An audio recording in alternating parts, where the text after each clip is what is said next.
Il y a des choses qu'on dit, d'autres qu'on garde pour soi.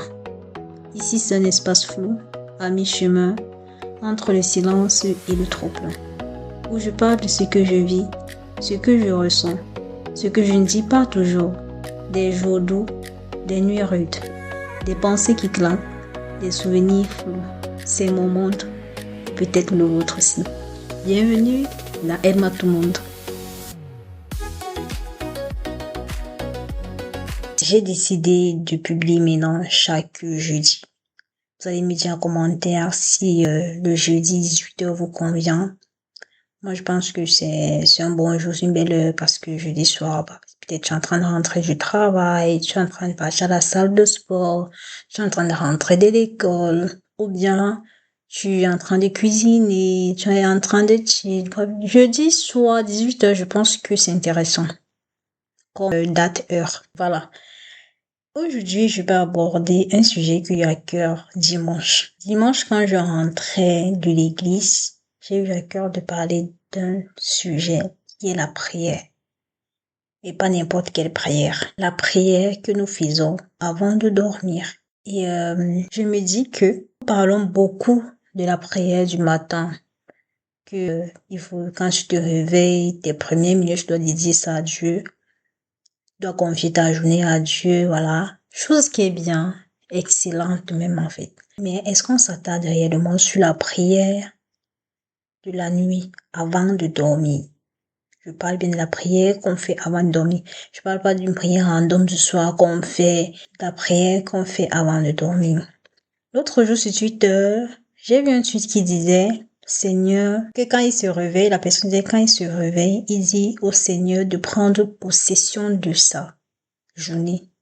Et là, ça m'a interpellé en disant, est-ce qu'on demande même souvent au Seigneur de prendre possession de notre nuit? Parce que quand tu sais que le sommeil, c'est une transition entre l'état où nous sommes plus vulnérables ou plus réceptifs spirituellement. Parce que quand on dort, nous ne sommes pas pleinement conscients. C'est notre subconscient maintenant qui est de l'autre côté. Nous ne sommes pas pleinement conscients quand on sait que c'est pas nous qui avons les rênes. Pour dire quoi? Pour dire que quand tu es éveillé, même si spirituellement tu es protégé par Dieu ou tout ce que tu veux, tu es aussi là en mode, même si c'est physique, tu peux donner un coup, tu peux essayer, tu peux te défendre. Mais spirituellement, c'est pas le cas. Spirituellement, c'est pas le cas. Quand on dort, spirituellement, c'est pas le cas. Donc, moi, je me suis dit, est-ce qu'on accorde réellement, est-ce qu'on a même conscience, fait là, que quand nous sommes endormis, nous n'avons pas de pouvoir et que la seule personne qui a et qui peut faire quelque chose pour nous quand nous sommes endormis, c'est Dieu finalement. Parce que je sais que beaucoup d'entre nous, moi la première, quand on a sommeil, on est fatigué le soir, tu es exténué, longue journée, ça a été difficile. Tu fais parfois une prière comme ça à notre Père, tu fais juste le signe de croix, ou bien tu fais juste la prière à l'ange gardien et tout. Et après, tu t'endors en mode en tout cas, Dieu va gérer. Mais je pense que c'est une erreur. C'est une erreur, pourquoi? Parce que les paroles ont une signification. Le verbe s'est fait chair.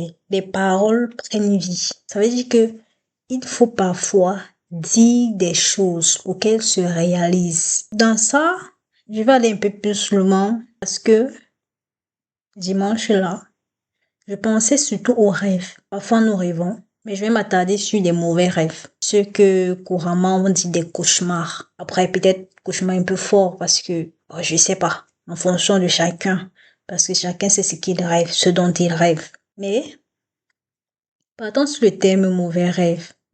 Des rêves là où il n'y a pas forcément le bon mood. Les rêves là où c'est bizarre. Les rêves où tu sais, pour ceux en tout cas qui se rappellent de leurs rêves quand ils se réveillent. Et ça c'est un autre point. Toujours se rappeler de ses rêves. Parce que c'est dans nos rêves même que parfois Dieu répond à nos prières. Que Dieu répond à nos questionnements. Que cette question-là que tu as posée, ce problème-là que tu as posé avant de dormir, parfois, c'est dans ton rêve que Dieu te répond. À travers tes rêves, à travers des songes, à travers beaucoup de choses, il te répond. Il va te faire vivre une situation, tu vas comprendre beaucoup de choses. En tout cas, pour des personnes qui sont quand même éveillées, pour des personnes qui ont conscience. Je sais pas comment expliquer ça, mais il faut juste retenir que primordial, il est important, il est nécessaire de se rappeler de ses rêves.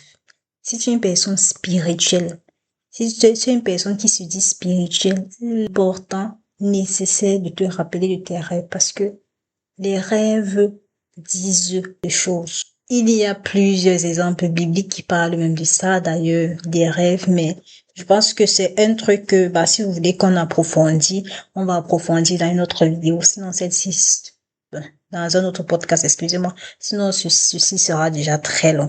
Mais mon discours aujourd'hui veut plus se porter sur l'importance de réellement prier avant de dormir. Parce que, imaginons un seul instant, on meurt. Parce que nous ne sommes pas éternels. Bien évidemment, nous ne sommes pas éternels. Nous sommes appelés à mourir. On ne sait ni quand, ni comment, mais nous tous, nous allons mourir un jour. La réflexion là que j'ai eue dimanche en me disant, imagine, t'as vraiment pas prié pour que Dieu te protège, pour qu'il prenne possession de ta nuit, pour qu'il surveille ton âme des choses du sombre, des choses néfastes, des choses que tu ne connais pas. Si tu n'as pas fait une prière dans ce sens et que tu fais un cauchemar, que tu restes dans le cauchemar là.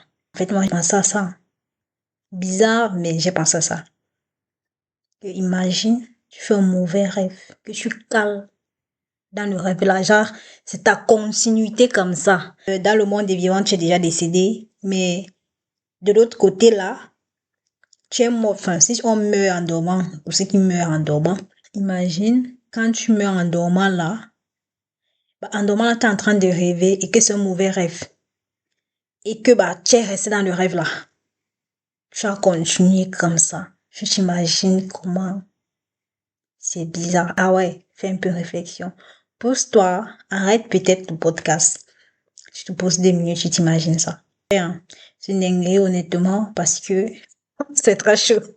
Parce que dans les mauvais rêves, on peut avoir là où on avait des personnes avec qui on ne parle plus forcément, des personnes avec qui ne sont pas en bon thème, des personnes qu'on n'a même pas connues, des personnes, des gens qui rêvent qui sont en train de courir, des gens qui rêvent qu'on est en train de leur poursuivre, des gens qui rêvent qu'ils sont en train de souffrir. Après, je sais pas, en fonction de vos rêves, chacun sait s'il a déjà eu de mauvais rêves ou pas. Mais imagine tu es dans une mauvaise situation dans ton rêve et que tu cales là-bas dedans.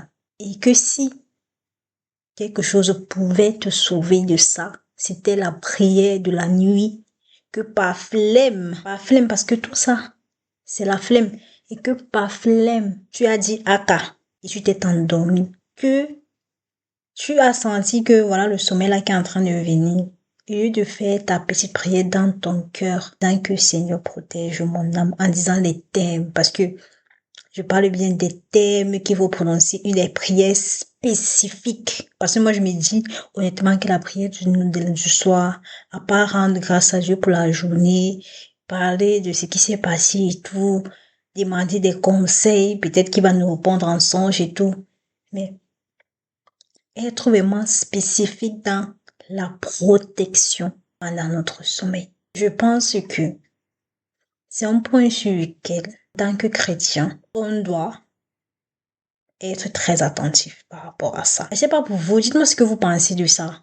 Du fait que, par négligence de la prière avant de dormir, par négligence de dire les thèmes avant de dormir, nous pouvons littéralement mourir et se retrouver dans des situations bizarres. Si on peut mourir en restant dans des rêves. Moi, je sais pas si c'est possible, hein, mais c'est juste une réflexion qui est venue dans ma tête.